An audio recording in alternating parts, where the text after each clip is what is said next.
हथियारी train. पिछले भाग अनोखी ट्रेन डकैती और मौत का सफर में आपने पढ़ा कि जॉन तरक्की रुक जाने के कारण क्रोध से आग बबूला हो उठता है। नहीं, यह नहीं हो सकता। जॉन ऐसा हरगिज नहीं होने देगा। खड़ाक। यही नहीं, जब उसे पता चलता है कि उसके दोस्त विक्टर को नई सुपरफास्ट ट्रेन लेकर भेजा जा रहा है तो वो पागल हो उठता है। तब तुम्हारा माल इस बैग में है और तुम्हारा इस बैग में, गिन लो। उसकी बहन नीलू उसे रोकने की भरपूर चेष्टा करती है, लेकिन हट जाओ मूर्ख लड़की, यह स्पीडो बम अब मैं राजधानी एक्सप्रेस में फिट करने जा रहा हूं। आह! इधर विक्टर जॉन के घर पहुंचने पर नीलू को बेहोश पाता है और जब वह उसे होश में लाता है, भैया को रोक लो विक्की, ट्रेन खतरे में है। क्या? दोनों मोटरसाइकिल द्वारा स्टेशन मास्टर के पास पहुंचकर उसे हालात से परिचित कराते हैं। ओह माय गॉड, उस ट्रेन के पीछे तो एक और ट्रेन को रवाना किया जा चुका है। विक्टर और नीलू अपनी जान पर खेल उस ट्रेन को तो रोकने में कामयाब हो जाते हैं, लेकिन जॉन को राजधानी एक्सप्रेस में बम लगाने से नहीं रोक पाते।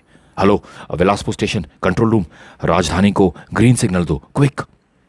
उधर ड्राइवर मजहर और मदन बिलासपुर ट्रेन के ना रुकने पर परेशान हो जाते हैं। इधर विक्टर आधी योजना बनाते हैं कि राजधानी एक्सप्रेस के यात्रियों को ट्रेन में बम होने की सूचना रेडियो द्वारा दी जाए। अब यह तय करना होगा कि वह मैसेज क्या हो जिससे हमें भी पता चल जाए कि यात्री हमारी बात सुन चुके हैं। अब आगे बढ़ें। जबकि ट्रेन के भीतर एक डिब्बे में ट्रेन बिलासपुर क्यों नहीं रुकी, वहां मुझे मेरी पत्नी लेने आने वाली थी। और रोते क्यों हो भाई, वहां ट्रेन किसी कारणवश नहीं रुकी, तुम अगले स्टेशन पर उतरकर बस द्वारा वापस बिलासपुर चले जाना। यह लो, तुम्हारी उदासी दूर करने के लिए मैं एक फड़कता हुआ शेर सुनाता हूँ। और शायर साहब अपने अंदाज में शेर सुनाने लगे। एक शेर सुनाता हूँ, एक शेर सुनाता हूँ, बड़े गौर से सुनिए, आगे नहीं आता, किसी और से सुनिए। अमा कमाल है मियाँ, तुम्हें हंसी नहीं आई। खैर एक दूसरा शेर सुनो, इसे सुनकर तुम्हारे दिल के तार जरूर झंझना उठेंगे। तो अर्ज किया है, गाड़ी का स्टेशन पर आना। क्या? गाड़ी का स्टेशन पर आना। अमा मियाँ आगे भी तो कहो। वही तो अर्ज कर रहा हूँ हुजूर कि गाड़ी का स्टेशन पर आना और आकर चले जाना। वाह भाई, खूब शेर कहा बड़े मियाँ। अरे भाई तुम अब चुप क्यों नहीं हो रहे? क्या शेर पसंद नहीं आए? उसी का तो रोना है। अब मैं कोई स्टेशन पीछे छूट जाने के गम में थोड़े ही रो रहा हूँ। लाहौल विलाकुवत, बाज आया मैं शेरो शायरी सुनाने से।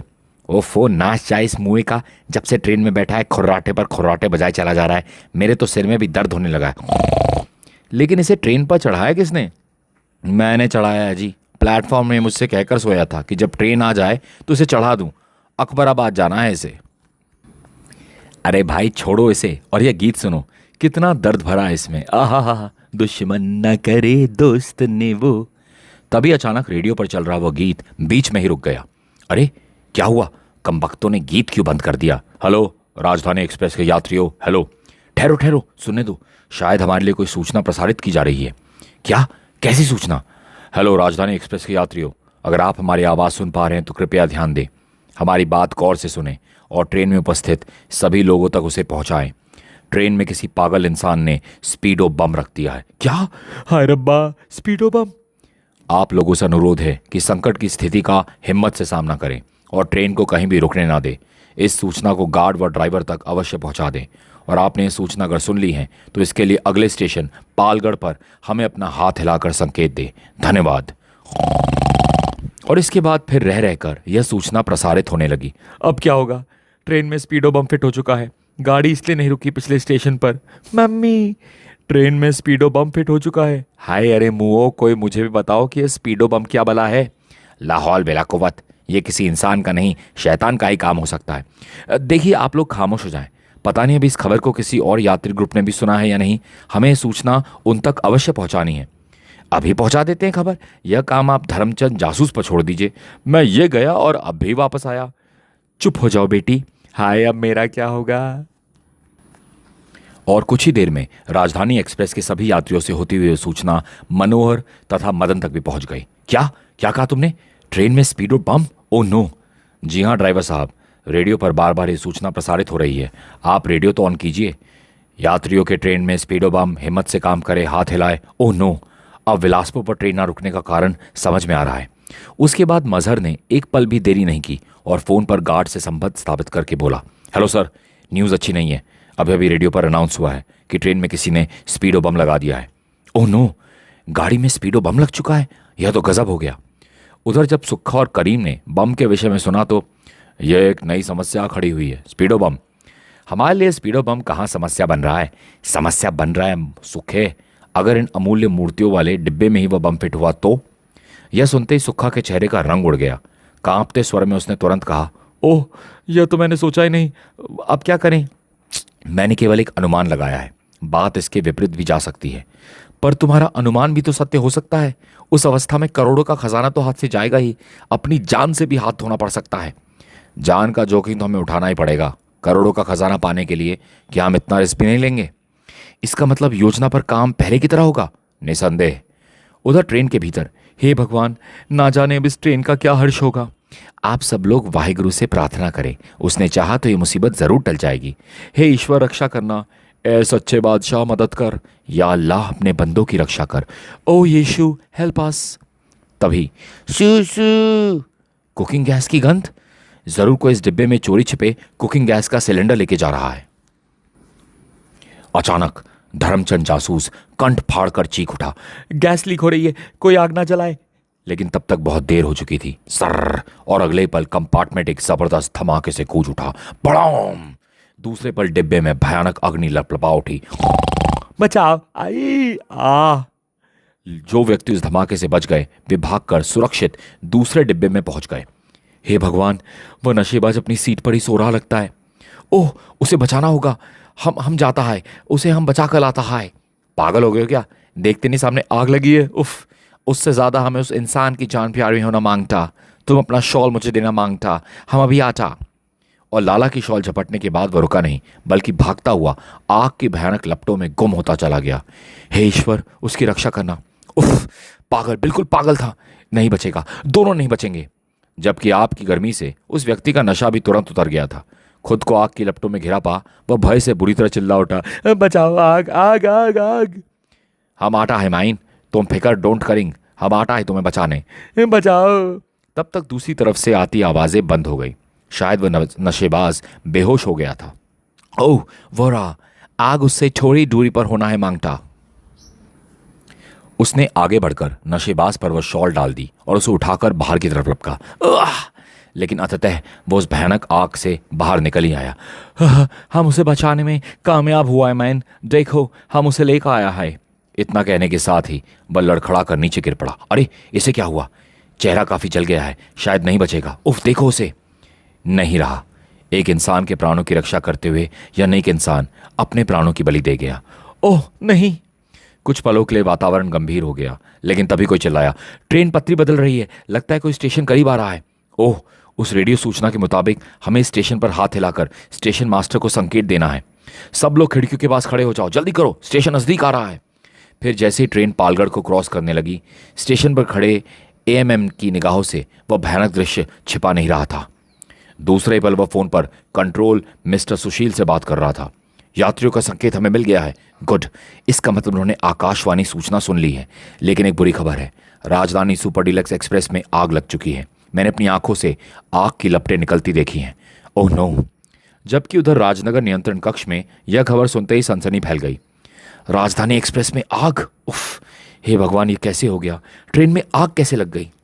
अब इन सब बातों से क्या होने वाला है?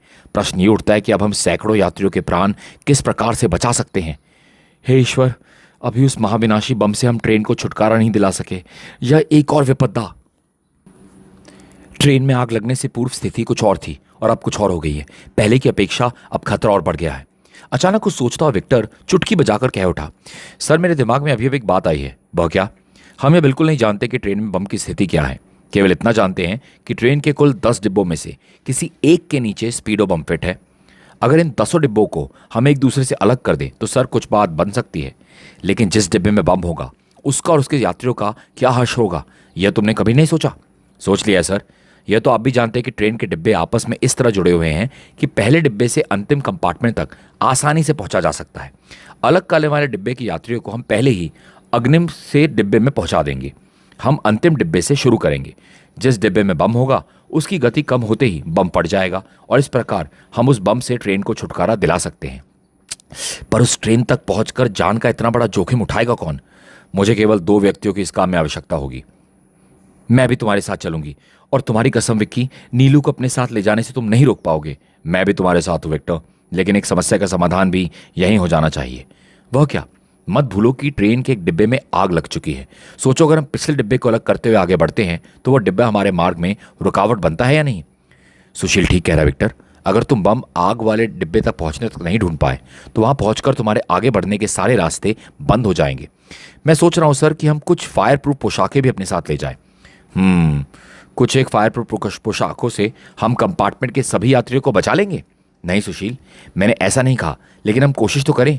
हो सकता है हम अपनी इस कोशिश से ट्रेन के कई यात्रियों के प्राण बचा सकें, या फिर हो सकता है कि उस डिब्बे तक पहुंचने से पूर्व ही हम ट्रेन रोकने में कामयाब हो जाए। इसके अलावा दूसरा कोई रास्ता भी तो नहीं है। यह समय किसी बहस से उलझने का नहीं है। हमें जो करना है शीघ्र करना है। सर, आप एक हेलीकॉप्टर, फायर प्रूफ पोशाकें तथा कुछ डायनामाइट छड़ों का इंतजाम करवा सकते हैं? मैं मंत्री जी से बात करता हूं। अगर उनकी अनुमति मिल गई तो सैनिक छावनी निकट ही है, हमें वहां से सभी वस्तुएं प्राप्त हो जाएंगी। फिर देर मत कीजिए सर, समय कम है। स्टेशन मास्टर ने रेल मंत्री जी से फोन पर बात की। फिर कुछ ही क्षणों बाद, तुम लोग छावनी पहुंचो, सब सामान तैयार मिलेगा वहां। ओह चलो। तीनों पुलिस जीप द्वारा छावनी पहुंचे। वहां सब सामान उन्हें तैयार मिला। फिर सेना के 2 जवानों के साथ हेलीकॉप्टर पर सवार होकर वे आकाश की ऊंचाइयों की तरफ उड़ गए। उधर ठीक समय पर सुक्खा सतर्कतापूर्व डिब्बे से बाहर निकलकर हॉस पाइप की ओर बढ़ने लगा था। इधर करीम भी। एक एक क्षण उनके लिए बेहद कीमती था। बैग खोलकर डायनामाइट छड़े बाहर निकालो सुखे। तत्पश्चात यह लो, इसे तुम उधर फिट कर दो। दूसरी डायनामाइट छड़ को मैं इधर फिट करता हूं। फिर दोनों ने एक एक डायनामाइट छड़ वहां फिट करने के बाद कनेक्शन वायरों का संबंध रिमोट कंट्रोल से कर दिया और फिर दोनों खजाने वाले डिब्बे पर चढ़ गए। संभल कर सुखे, काम खतरनाक है।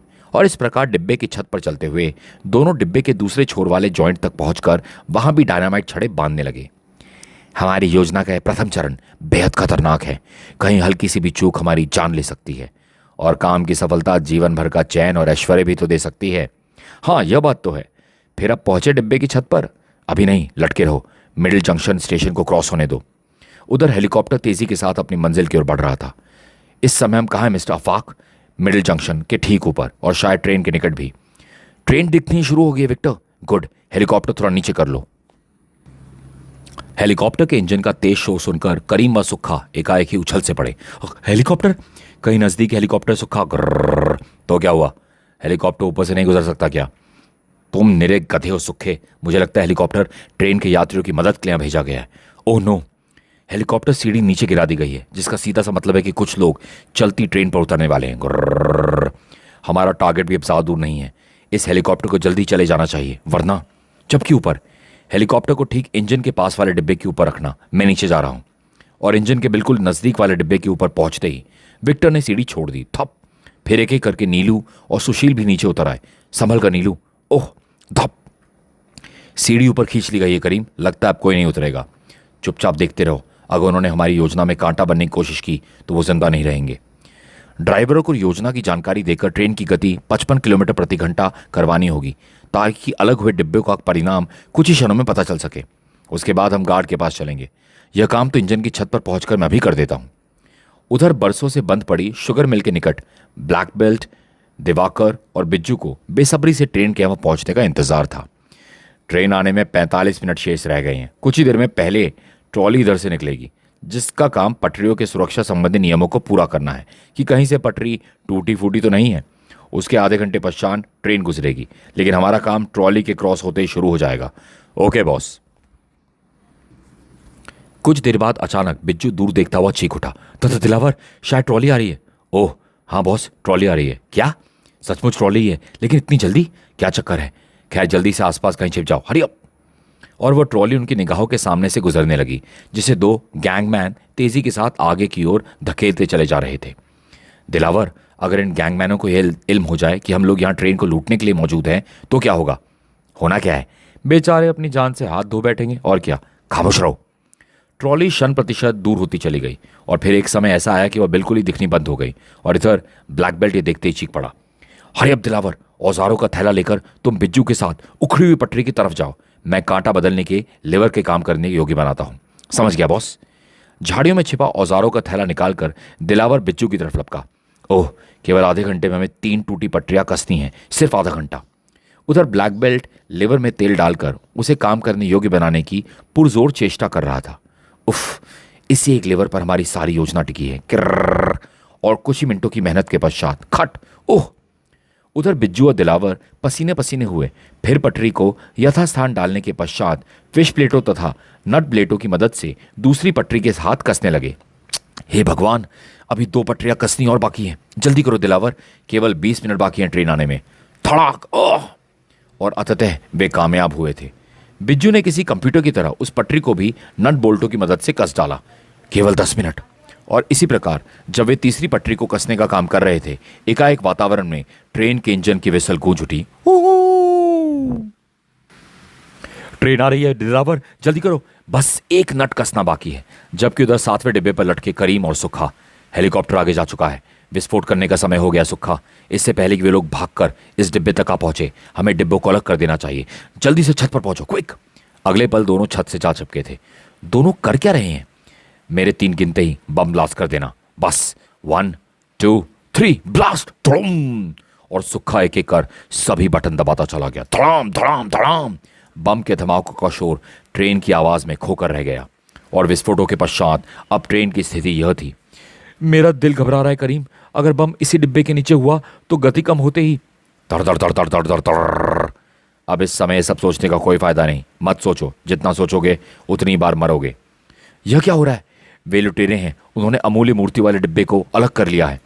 लेकिन ये जानते हुए भी कि हम कुछ नहीं कर सकते। हाँ, उन यात्रियों के लिए दुआ कर सकते हैं जो 7वें डिब्बे के पीछे वाले डिब्बों में हैं। क्या पता बम उन्हीं डिब्बों में कहीं हो। वाकई डिब्बा अलग कर लिया गया था। उधर देखो, शायद लीवर पर ब्लैक बेल्ट खुद उपस्थित है। हाँ, वही लगता है। इसका मतलब योजना का दूसरा चरण भी पूर्ण हो चुका है। जबकि ब्लैक बेल्ट के लिए परीक्षा की घड़ी थी। अगर मैं एक पल के लिए भी रुक गया तो सारा खेल खत्म। और फिर जैसे ही इंजन अपने पीछे के 6 डिब्बों को खींचता हुआ उसके सामने से गुजरा, धड़ धड़ धड़ धड़ धड़ धड़ धड़ धड़ धड़, किर्र खटाक। और दूसरे पल ट्रेन का 7वां डिब्बा शुगर मिल की तरफ मुड़ गया। गोदाम पहुंचते डिब्बे में मौजूद सुरक्षा गार्ड्स को ठिकाने लगाना है हमें। अपना रिवॉल्वर बाहर निकाल लो। बेहद फुर्ती के साथ फिर ब्लैक बेल्ट ने लीवर वापस उसी अवस्था में पहुंचा दिया। परिणाम स्वरूप पीछे वाले डिब्बे भी पहले 6 यात्री डिब्बे के पीछे ही धड़ धड़ धड़ धड़ धड़ धड़धड़ाते हुए उसके सामने से निकल गए। और यह दृश्य देखते ही ब्लैक बेल्ट प्रसन्नता से नाच उठा। हुर्रे हुर्रे, हम सफल हो गए, हम सफल हो गए। बिज्जू, दिलावर, सुखा, करीम, हम सफल हो गए। उधर विक्टर, सुशील और नीलू हैरत से बुत बने खड़े रहे थे। सहसा विक्टर बोला, गाड़ी की गति इस समय 55 किलोमीटर प्रति घंटा है, जबकि ट्रेन से छूटते ही पीछे वाले डिब्बों की गति काफी कम हो गई होगी। और अब वह डिब्बे दिखाई देना भी बंद हो गए हैं। जाहिर है उन डिब्बों में बम नहीं है, बल्कि इन्हीं 6 डिब्बों में कहीं है। तुम ठीक कह रहे हो। और फिलहाल हम उन लुटेरों के खिलाफ कोई एक्शन लेने की स्थिति में भी नहीं है। हम जिस मकसद के यहाँ उतरे हैं वह हमें पूरा करना ही होगा। तुम दोनों तैयार हो ना? अब हमें यात्री डिब्बों के भीतर जाना है। यस। फिर तीनों एक एक करके सीढ़ी वाले रास्ते से डिब्बे में प्रवेश कर गए। और भीतर हमने आप लोगों को हेलीकॉप्टर से उतरते देखा था, लेकिन आप लोग हमारी मदद किस प्रकार करेंगे? आप सब लोग सुने। हमने ट्रेन का एक एक डिब्बा अलग करने का निर्णय लिया है। आप सब लोग इस कंपार्टमेंट से चले जाएं। हम लोग बारूदी छड़े लगाकर डिब्बा अलग करेंगे। कृपया जल्दी कीजिए प्लीज। विक्टर का आदेश सुनते ही सभी यात्री तेजी के साथ अगले कंपार्टमेंट की तरफ लपके। जल्दी कीजिए प्लीज। नीलू, तुम भी उधर जाओ। ओके। यात्रियों के जाने के बाद सुशील, अब डायनामाइट छड़े फिट करनी है। मैं तैयार हूं। विकी, अगर पीछे हट उन डब्बों में बम हुआ, हमारी ये मेहनत बेकार हो जाएगी। तुम्हारी बात किसी हद तक ठीक है, लेकिन फिर भी रिस्क नहीं लिया जा सकता। फिर ट्रेन के उस डिब्बे के भीतर पहुंचकर मैं विस्फोट कर रहा हूं विक्टर। ओके। और विस्फोट कैसे करना है इस बात की जानकारी वे पहले ही ले चुके थे। अगले ही पल धड़ाम, वह डिब्बा पीछे छूट गया। हमें उस पर दूर तक निगाहें रखनी होगी। भगवान करे बम उसी डिब्बे में फिट हो। कुछ ही दूरी तक पहुंचकर उसकी गति में यकीनन अंतर आ जाएगा। लेकिन उस समय उनकी आंखों में निराशा के बादल मंडराने लगे। जब वह कंपार्टमेंट क्षतिग्रस्त नहीं हुआ विक्की, अब हमें इस डिब्बे को भी खाली करना होगा। इसका मतलब कि उस डिब्बे में बम नहीं था। यह सोचते ही आतंक से मरा जा रहा था एक व्यक्ति चीख उठा। कब तक? आखिर कब तक हम एक डिब्बे से दूसरे डिब्बे तक भागते रहेंगे? तीसरे कंपार्टमेंट में जो भयानक आग लगी हुई है उसका क्या होगा? अगर बम उस डिब्बे तक पहुंचने पर भी ना मिला तो हम आगे कैसे जाएंगे? इसका इंतजाम भी है हमारे पास। हम फायर प्रूफ पोशाकें लेकर आए हैं, जिन्हें बदल बदल कर पहनकर हम एक एक करके आप सबको अगले डिब्बे में भेज देंगे और आप लोग इस डिब्बे को भी खाली कर दीजिए। नीलू, तुम इन्हें लेकर चौथे डिब्बे की तरफ जाओ और कोशिश करो कि हमारे वहां पहुंचने तक तुम इनमें से कई यात्रियों को फायर प्रूफ पोशाकों या कंबलों इत्यादि के जरिए दूसरे सुरक्षित कंपार्टमेंट में भेज सको। अचानक धर्मचंद कुछ सोचता हुआ चीख उठा, एक मिनट, मेरे दिमाग में अभी भी एक बात आई है। वह क्या? ट्रेन के प्रत्येक डिब्बे में काफी मात्रा में पानी होता है। अगर हम आग लगे डिब्बे में वॉश बेसिन तथा संडास के जल निकासी के छिद्र बंद करके पानी चला दे तो फर्श पर फैली आग से छुटकारा पाया जा सकता है। विचार बुरा नहीं है जनाब। उसके बाद फिर ऐसा ही किया गया। कुछ ही देर में ढेर सारा पानी फर्श पर बहने लगा। देखो, हमारे जाने के लिए रास्ता बन गया है, चाहे संकरा ही सही। उधर विक्टर तथा सुशील ने उस कंपार्टमेंट को भी विस्फोट के जरिए ट्रेन से अलग कर दिया, लेकिन बम उस डिब्बे में भी नहीं है। देख रहा हूं, वापस पिछले डिब्बे की ओर चलो, शायद नीलू अपना काम कर चुकी होगी। और ठीक उसी पल कंपार्टमेंट में लगा रेडियो चीख उठा, कृपया ध्यान दे, विक्टर, सुशील, नीलू, अगर इस आवाज को सुन रहे हैं तो ध्यान दे। ओह, हमारे लिए कोई सूचना है। एक बुरी खबर है, अकराबाद जंक्शन से आधा किलोमीटर पीछे एक पुल पर बिछी पटरी क्षतिग्रस्त मिली है, जिसे आतंकवादियों ने विस्फोट के जरिए क्षतिग्रस्त किया लगता है। और अगर ट्रेन उस पटरी पर से गुजर गई तो भयानक दुर्घटना घट जाएगी। वैसे मरम्मत का कार्य युद्ध स्तर पर शुरू कर दिया गया है। हमें एक एक क्षण की रिमोट आपको देते रहेंगे। ओह नो विकी, अब क्या होगा? मेरी तो खोपड़ी नहीं काम कर रही। ट्रेन कुछ ही देर में अकराबाद पहुंच जाएगी, लेकिन अगर मरम्मत का काम सही वक्त पर पूरा ना हो सका तो भगवान इस ट्रेन का मालिक है। तब तक नीलू भी भाग कर वहां आ पहुंची। सभी यात्री दूसरे डिब्बे में पहुंच गए विक्की। और अब अरे, तुम लोगों के चेहरों पर हवाइयां क्यों उड़ रही हैं? अभी अभी रेडियो पर बताया गया है कि आगे पटरी क्षतिग्रस्त है और इस रास्ते पर केवल यही एक पटरी है जिस पर कि ट्रेन चल रही है। ना जाने क्या होने वाला है। क्या? मेरी राय में हमें यहाँ समय बर्बाद ना करके एक साथ तीसरे चौथे डिब्बे को अलग करना चाहिए। क्या पता इन दोनों डिब्बों में से ही किसी एक डिब्बे में बम फिट है। अगर ऐसा हुआ तो हम ट्रेन को स्पॉट तक पहुंचने से पूर्व ही रोक सकते हैं। जल्दी मेरे साथ आओ, समय बहुत कम है। फिर तीनों फायर प्रूफ पोशाकें पहनकर भभकती आग में प्रवेश कर गए। स्पीडो बम अगर इसी डिब्बे में हुआ तो कहीं आग की गर्मी पाकर वह फट ना जाए। उसके बाद उन दोनों डिब्बों को भी विस्फोट करके अलग कर दिया गया, धड़ुम। लेकिन बम उन डिब्बों में भी नहीं निकला। उन डिब्बों में भी बम नहीं था। उफ, आगे पटरी टूटी हुई है। मुझे नहीं लगता वे लोग पटरी को जोड़ लेंगे, और इसलिए नहीं लगता कि क्योंकि हम सबकी चिताएं इसी ट्रेन में जलनी तय है। आगे कुआं तो पीछे खाई है। तो बेकार ही डर रहे हो सकता है पटरी कुछ ही स्थान पर क्षतिग्रस्त हुई हो जिसे ठीक कर लिया गया हो। नहीं नहीं, यह हत्यारी ट्रेन है। यह हम सबकी मौत बनकर रहेगी। कोई नहीं बचेगा इस हत्यारी ट्रेन से। लेकिन मैं मरना नहीं चाहता। मैं ट्रेन से कूदकर अपनी जान बचा लूंगा।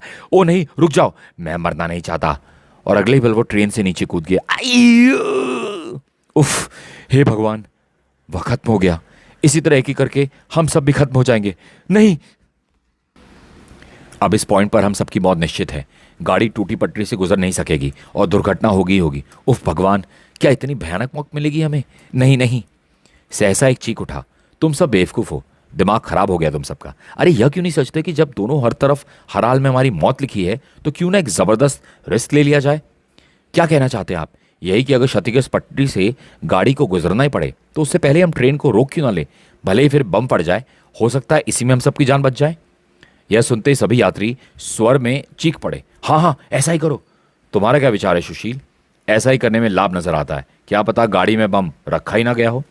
अभी विक्टर कुछ कह पाता कि तभी रेडियो पुनः चीख उठा, हेलो विक्टर, सुशील, अब कुछ नहीं हो सकता।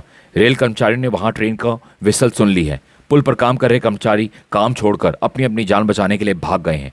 ट्रेन पुल पर गई तो दुर्घटना को किसी भी सूरत में नहीं रोका जा सकता। अब एक ही रास्ता है, ट्रेन रुकवा दो। यह सुनते ही विक्टर फुर्ती से इंजन की ओर भागा। ड्राइवर को सूचित करना होगा। और फिर इंजन में पहुंचते ही विक्टर चिल्लाया, मजर, ट्रेन रोक दो मजर, हरी अप, पुल करीब आ रहा है। और मजर शायद उसी पल की प्रतीक्षा में था। उसने बला किसी तेजी के साथ तुरंत ब्रेक लेवर नीचे खींच दिया। किर्र! जबकि ट्रेन के भीतर, या अल्लाह मदद कर, वाहिगुरु तू ही सबका राखा, हे ईश्वर कृपा करो। यात्रियों के दिलों की धड़कन बढ़ गई। मौत के भय से कई चेहरे हल्दी की तरह पीले पड़ गए। जिस्म थर थर कांप उठे थे। प्रत्येक व्यक्ति के होठों पर उस वक्त ईश्वर का ही नाम था। और ट्रेन धीरे होती होती अंततः ठीक दुर्घटना स्थल के ठीक पहुंचकर रुक गई। और इस एहसास से कि ट्रेन रुक गई है और बम भी नहीं फटा है, सभी यात्रियों में खुशी की लहर दौड़ गई। प्रसन्नता के मारे सब नाचते गाते ट्रेन से नीचे कूदने लगे। ये ट्रेन रुक गई, न बम नहीं फटा, ट्रेन रुक गई। भगवान तेरा लाख लाख शुक्र है। यह तो चमत्कार हो गया, सचमुच चमत्कार ही है। सुशील और नीलू भी वहां पहुंचे। इसका मतलब कि बम इन डिब्बों में कहीं नहीं था। अगर बम यहां नहीं है तो फिर है कहां? उधर, अरे डिब्बा कहाँ का रुक गया, दरवाज़ा खोलकर देखो। फिर जैसे ही दो सुरक्षा कर्मचारियों ने दरवाज़ा खोलकर स्थिति का जायजा लेना चाहा, धाए धाए धाए आई, गोलियां उनकी खोपड़ी तोड़ती हुई बाहर निकल गई। दो गार्ड्स खिड़कियों से बाहर झांक रहे थे। धाए धाए धाए आई, ओह यह सारा खजाना हमारा है। हमारी योजना कामयाब हो गई, इसमें कोई शक नहीं है। लेकिन अब यहाँ अधिक देर तक रुकना खतरे से खाली नहीं है। जल्दी से वो अमूल्य मूर्तियां डिब्बे से बाहर निकाल कर यह जगह छोड़ देनी चाहिए। बॉस ठीक कह रहे हैं। और उसके बाद गोली मारकर दरवाजे का ताला तोड़ दिया गया। फिर एकाएक सुक्खा को बम की याद हुई। फिर अगले ही पल उस बम की तलाश में उसकी निगाहें पहिए के नज़दीक जाकर चिपक गई और अगले पल वो चौंक पड़ा। अरे यह क्या है? और सुक्खा उस वस्तु को हाथ में उठाकर उलट पलट कर देखने लगा। लेकिन तभी करीम चीख पड़ा, ये कहीं स्पीडो बम तो नहीं है? फेंक दो इसे सुक्खा, जल्दी। क्या? स्पीडो बम का नाम सुनते ही सुक्खा ने बम को हड़बड़ी में ट्रेन के डिब्बे की तरफ उछाल दिया और अगले ही पल एक भयानक विस्फोट के साथ मानो धरती उल उठी। उधर हवा में उड़ता एयरफोर्स का हेलीकॉप्टर पुल पर मंडराने लगा। विक्टर के संकेत देने पर वह नीचे उतरा। उसके बाद विक्टर इत्यादि उसमें सवार होकर उस स्थान की ओर चले जहां उन्होंने पहली बार लुटेरों को देखा था। और फिर एक जगह उन्हें बाकी डिब्बे सही सलामत खड़े नजर आए। इसका मतलब बम इन डिब्बों में नहीं था। सभी यात्री सकुशल थे। और अब मुझे लग रहा है कि कहीं बम 7वें डिब्बे में तो नहीं था। कुछ और आगे बढ़ने पर अचानक सब चौंके। विक्की, यह देखो, नीचे उस तरफ शोले से लपकते दिखाई दे रहे हैं। हेलीकॉप्टर नीचे उस तरफ उतारो। और जब हेलीकॉप्टर उस स्थान पर नीचे उतारा गया, ओह माय गॉड, ये तो 7वें खजाने वाले डिब्बे के टुकड़े हैं और ये छितरी हुई लाशें। कहने की आवश्यकता नहीं नीलू कि ये सभी उन लुटेरों की लाशें हैं जिन्होंने इन अमूल्य मूर्तियों को लूटने में सफलता हासिल की। लेकिन स्पीडो बम ने उनके मंसूबों पर पानी फेर दिया। लेकिन यह कैसे हो गया? बम का संबंध तो ट्रेन की गति से था। फिर यह बम का फटना कुछ समझ में नहीं आता। मुझे लगता है गलत एडजस्टमेंट के कारण बम ट्रेन की गति कम होने पर फटने की जगह शायद डिब्बे के रुकने पर फटा। ऐसा ही हुआ होगा। और इस प्रकार राजधानी सुपर डीलक्स एक्सप्रेस पर मंडराता वो भयानक खतरा समाप्त हुआ जो ईर्ष्या व द्वेष के कारण उत्पन्न हुआ था। किसी ने सच ही कहा है, ईर्ष्या क्रोध की जननी है और क्रोध पागलपन की निशानी, जिसमें बहकर कोई भी व्यक्ति जॉन बनकर दूसरों के लिए मुसीबत खड़ी कर सकता है। समाप्त। दोस्तों, ये कहानी पसंद आई है तो प्लीज़ बहुत बहुत धन्यवाद आपका। मेरे चैनल को अगर आप लाइक और सब्सक्राइब कर देंगे, अभी तक लाइक सब्सक्राइब नहीं किया है तो प्लीज़ कर दीजिए, थोड़ी हेल्प हो जाएगी मुझे। और आगे मेरे चैनल को आप फॉरवर्ड कर सकते हैं तो प्लीज़ कीजिए, शेयर कर सकते हैं तो प्लीज़ शेयर कीजिए। जल्दी मिलूंगा एक और इंटरेस्टिंग मज़ेदार स्टोरी बुक के साथ, कॉमिक बुक के साथ। जुड़े रहिए मेरे साथ। धन्यवाद। Thank you.